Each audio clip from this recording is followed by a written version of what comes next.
Hi friends, നമസ്കാരം. എല്ലാവർക്കും നമ്മളെ പുതിയൊരു വീഡിയോയിലേക്ക് വീണ്ടും സ്വാഗതം. വളരെയധികം ഔഷധ ഗുണമുള്ള മലയാളിയുടെ ഒരു നിത്യോപയോഗ വസ്തുവാണ് ഈ കറിവേപ്പില. പക്ഷേ ഈ കറിവേപ്പ് എത്ര പരിചരണം കൊടുത്താലും ചില സമയത്ത് വളർന്നു വരാൻ വലിയ പ്രയാസമാണ്. കുറച്ച് കാര്യങ്ങൾ ശ്രദ്ധിച്ചാൽ മതി, നമുക്ക് ആ പ്രശ്നങ്ങൾക്ക് പരിഹാരം ഉണ്ടാക്കാം. ഇതേതാണ്ട് 10-12 അടി ഉയരമുള്ളൊരു കറിവേപ്പിൻ്റെ ചെടിയാണ്. ഇതിനെ ഒന്ന് ട്രെയിൻ ചെയ്ത് ഒരു നല്ല രീതിയിലാക്കി കൊണ്ടുവരാൻ വേണ്ടിയുള്ളൊരു ശ്രമമാണ് ചെയ്യുന്നത്. നിങ്ങളിനി ഇത് മണ്ണിൽ കുഴിച്ചിട്ടതാണെങ്കിലും ഗ്രോ ബാഗിൽ വെച്ചാണെങ്കിലും ഇതേ രീതിയിൽ തന്നെ ആ പരിചരണം കൊടുത്താൽ മതി. ഈ കാണുന്നത് കറിവേപ്പിൻ്റെ മുഖ്യ ശത്രുവാണ് മുഞ്ഞ എന്ന് പറഞ്ഞൊരു പ്രാണി. ഒരു വൃത്തികെട്ടൊരു പ്രാണിയാണ്. ഇതൊരു ചെടിയിൽ കയറി കഴിഞ്ഞാൽ ആ ചെടി നശിപ്പിച്ച് അതിൻ്റെ അവസാനം കണ്ടിട്ടേ പോകും. പിന്നെ മീലി ബഗ്, ഈ വെള്ളീച്ച എന്ന് പറയുന്നത്, അതുകൂടാണ്ട് പൂമ്പാറ്റേൻ്റെ പുഴു, ഇതിൻ്റെയൊക്കെ ദ്രോഹം ഇതിനുണ്ടാവും.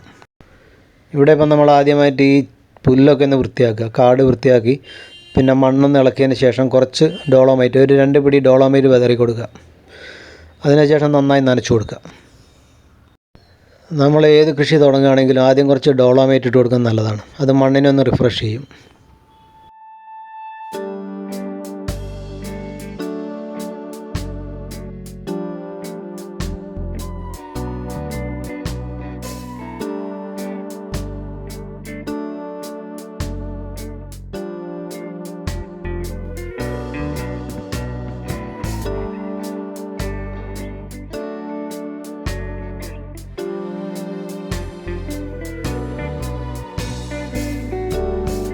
അതിനുശേഷം ഈ ശിഖരങ്ങളൊക്കെ ഒന്ന് മുറിച്ചൊന്ന് ട്രെയിൻ ചെയ്ത് കൊടുക്കുക.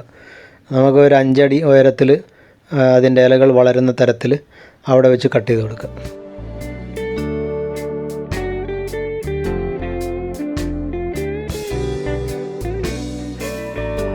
കമ്പുകളെല്ലാം നല്ല വൃത്തിയുള്ള കത്തി കൊണ്ട് കട്ട് ചെയ്തെടുക്കുക. എന്നിട്ട് ആ മുറിച്ച ഭാഗങ്ങളിലൊക്കെ കുറച്ച് കോപ്പർ ഓക്സി ക്ലോറൈഡ് കുറച്ച് വെള്ളത്തിൽ ലയിപ്പിച്ചിട്ട് തേച്ച് കൊടുക്കുക.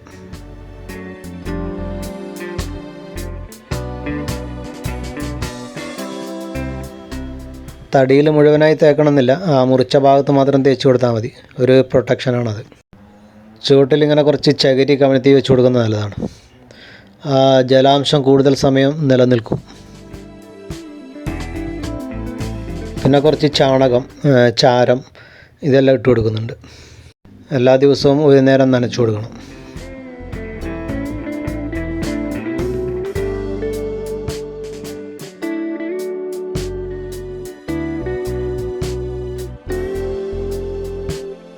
പിന്നെ ഈ വളർച്ച ഒന്ന് വേഗത കൂട്ടാൻ വേണ്ടി നമുക്കൊരു വളം ഉണ്ടാക്കിയെടുക്കാൻ പറ്റും. വീട്ടിൽ തന്നെ ഉണ്ടാക്കിയാൽ മതി. ഇതുപോലെ ഒരു ബക്കറ്റിൽ കുറച്ച് വെള്ളം എടുക്കുക. ഒരു 10 ലിറ്റർ വെള്ളം എടുത്തിട്ട് കുറച്ച് എപ്സം സാൾട്ട് എടുക്കുക.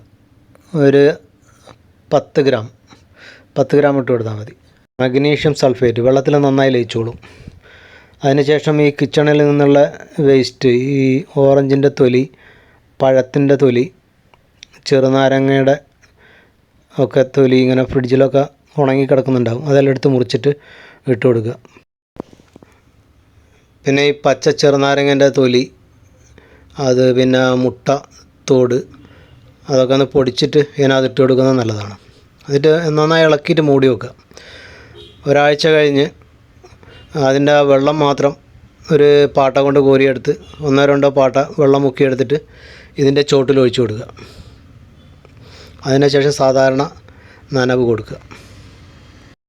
ഈ പറഞ്ഞ വളം ഒരാഴ്ചയിൽ ഒരു പ്രാവശ്യം വെച്ചിട്ട് ചെയ്യണം. ഒരാഴ്ച കഴിയുമ്പം ഇതുപോലെ തളിരിലകൾ വരാൻ തുടങ്ങും. ആ സമയത്ത് ഈ ഇല നശിപ്പിക്കുന്ന കീടങ്ങളിൽ നിന്ന് സംരക്ഷണം കൊടുക്കണം. അതിനുവേണ്ടി നമുക്ക് ജൈവികമായിട്ടുള്ള കീടനാശിനി തന്നെ വീട്ടിലുണ്ടാക്കാം. ടോക്സിക് ആയിട്ടുള്ള ഒന്നും ഉപയോഗിക്കണ്ട. അതിനുവേണ്ടി നമ്മൾ ഇതുപോലുള്ളൊരു ബോട്ടിലിൽ കുറച്ച് വെള്ളം എടുക്കുക, സ്പ്രേ ബോട്ടിലിൽ. വേണ്ട സാധനങ്ങൾ കുറച്ച് hand wash soap, liquid soap, പിന്നെ വിനാഗിരി, കുറച്ച് ബേക്കിംഗ് സോഡ, നീം ഓയിൽ, വേപ്പെണ്ണ, ഇത്രയും സാധനങ്ങൾ മതി. ആദ്യം കുറച്ച് ബേക്കിംഗ് സോഡ ഏതാണ്ട് ഒരു 1/2 ടീസ്പൂൺ ഇട്ട് കൊടുത്താൽ മതി. അളന്നെടുക്കേണ്ട കാര്യമൊന്നുമില്ല, ഏതാണ്ട് ഒരു അളവ് നോക്കിയിട്ട് ഇട്ട് കൊടുത്താൽ മതി. അതിനകത്ത് പിന്നെ കുറച്ച് വിനാഗിരി ഒഴിച്ചു കൊടുക്കുക. ഏതാണ്ട് ഒരു സ്പൂണ്.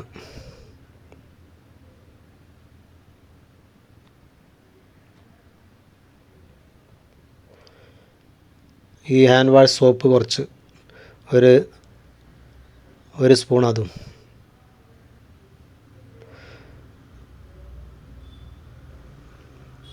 ഇത് നീം ഓയിലാണ്, വേപ്പെണ്ണ ഒരു 10 തുള്ളി. അതിന് നന്നായി കുലുക്കി അത് യോജിപ്പിക്കുക.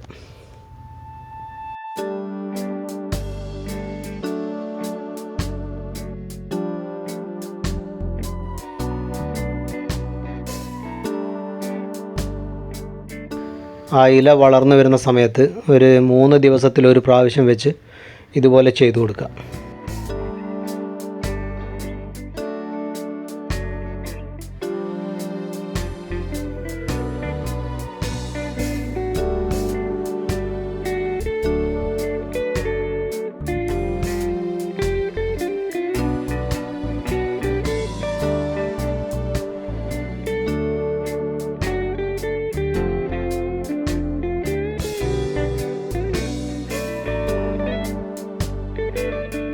ഒരു 2 ആഴ്ച കഴിയുമ്പം നല്ല തളിരിലകൾ വരും. നല്ല പച്ച നിറത്തിലുള്ള തളിരില കണ്ടോ. കീടങ്ങളാക്രമണമൊന്നും ഇപ്പം തീരെയില്ല. നമ്മളൊരു ശ്രദ്ധ കൊടുത്തു കഴിഞ്ഞാൽ ഈ ഇലകളൊക്കെ ഇങ്ങനെ ഭദ്രമായിട്ടുണ്ടാവും. കുറച്ചും കൂടിയൊക്കെ വലുതായി ഈ ഇലകൾക്കൊക്കെ ഒരു മൂപ്പ് വന്നു കഴിഞ്ഞാൽ അതിൻ്റെ ആ തിരുൾ നോക്കിയിട്ട് നുള്ളിക്കൊടുക്കുക. പിന്നെ കൂടുതലായിട്ട് ശിഖരങ്ങൾ വന്നോളും. അങ്ങനെ പടർന്ന് നല്ല രീതിയിൽ വളർന്നു വന്നു കഴിഞ്ഞാൽ ഒരു 2-3 മാസമൊക്കെ വെയിറ്റ് ചെയ്യുക. അതിന് ശേഷം ആവശ്യത്തിനുള്ളത് ഇലകൾ മാത്രം നുള്ളിയെടുക്കരുത്, ഓരോ തണ്ട് കട്ടർ കൊണ്ട് കട്ട് ചെയ്തെടുക്കുകയാണ് വേണ്ടത്. അപ്പോൾ ഇതെല്ലാവരും ഒന്ന് പരീക്ഷിച്ച് നോക്കുക.